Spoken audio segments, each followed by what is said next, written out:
Welcome to the last breakfast. Please enjoy the video. You start by locking core choices so work is consistent. Pick the engine and a networking stack, then initialize your repository and branching. Once done, scaffold a minimal playable build, a single map, one player prefab, basic movement, and a simple lobby flow. Make sure to add version control hooks and automated builds to catch regressions early. You must verify the networked player state replicates before adding complex rules. This first playable proves your pipeline and sync assumptions. You now build the mid-layer systems that define the match. Implement an authoritative server with client prediction and reconciliation so gameplay feels responsive yet secure.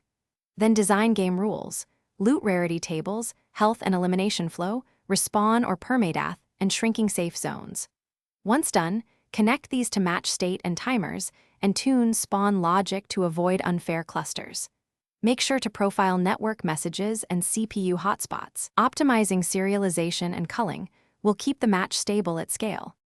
You finish by polishing UX, automating deployment, and validating at scale.